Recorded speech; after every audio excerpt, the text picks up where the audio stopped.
사랑하는 성도 여러분, 성경 묵상 시간입니다. 오늘은 에스겔 4장에서 7장까지를 읽으며 기도문으로 시편 83편을 함께 읽게 됩니다. 에스겔서의 내용을 살펴보면 에스겔 4장에는 예루살렘에 대한 바벨론 군대의 포위 공격이 세 가지 상징적인 행동을 통해서 기록되어 있습니다. 이러한 상징적 행동들은 에스겔 자신의 집에서 일어난 것으로 하나님께서 그에게 침묵을 명하신 기간에 이루어진 것이었습니다. 첫째 상징은 토판 위에 그린 예루살렘 성이 포위 공격받게 될 것을 가리킵니다. 둘째 상징은 에스겔이 이스라엘과 유다가 범죄한 횟수를 날수로 계산하여 그 날수대로 그들의 죄악을 담당한 것을 의미합니다. 마지막 상징은 에스겔이 보잘것없는 음식을 조금씩 먹는 것으로 예루살렘의 기근을 예언하고 있습니다.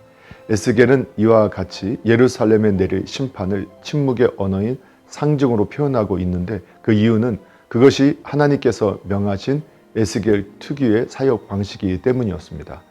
에스겔 5장에는 바벨론 군대에 의해 포위된 예루살렘 성이 멸망하게 된 원인과 그들에게 임할 온갖 재앙이 기록되어 있습니다. 당시 유다 백성들은 하나님의 택한 백성임에도 불구하고 오히려 자신들의 주위에 있던 이방인들보다 악을 더 행하였으며 하나님의 규례를 지키지 않았기 때문에 멸망당할 수밖에 없었습니다. 즉 예루살렘 거민들은 그들의 죄로 인하여 전염병과 기근으로 죽게 될 것이며 전쟁에서 사륙당하고 남은 자들은 포로로 잡혀가서 이방의 조롱거리가 되는 재앙을 겪게 될 것이었습니다. 이러한 예언들을 통하여 우리는 하나님께 범죄한 결과가 얼마나 무서운가를 보게 됩니다. 따라서 우리는 공의로우신 하나님의 엄정한 심판을 기억하며 죄의 유혹과 악에 대해 경계를 게을리해서는 안 될 것입니다.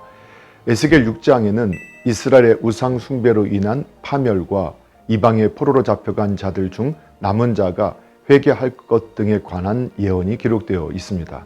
그런데 이스라엘의 죄악은 그들이 자신의 하나님을 저버리고 이방의 신들을 위해 전국 곳곳에 산당과 신상을 세워 여호와 신앙을 버린 것이었습니다. 따라서 하나님께서는 이 산당과 우상을 파괴하며 그들을 살육하여 하나님께서 살아계심을 보이시고 있습니다. 또한 유다의 멸망으로 포로로 잡혀간 고통의 땅인 이방에서 자신들의 죄악을 뉘우치고 여호와 하나님을 기억하게 될 것이었습니다. 이처럼 6장에서는 우상 숭배가 얼마나 무서운 죄악이며 그로 인한 파멸이 얼마나 비참한가를 보여주고 있습니다. 에스겔 7장에는 이스라엘의 임박한 종말의 원인과 심판의 형태 그리고 그 결과가 매우 급하게 예언되어 있습니다.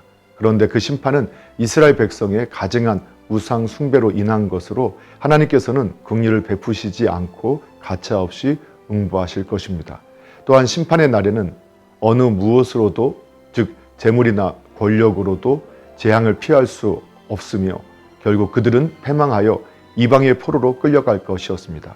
이 같은 심판을 선지자 입을 통해 매우 급하게 말씀하시는 하나님께서는 오늘도 우리가 범하는 죄에 대해 애타는 심정으로 경고하십니다. 사랑하는 성도 여러분, 오늘도 말씀을 읽고 듣고 묵상하는 가운데 하나님의 마음과 뜻을 깨닫고 예수님과 동행하며 예수님을 생각하고 예수님을 닮아가는 복된 믿음의 삶이 되기를 예수님의 이름으로 축복합니다. 할렐루야.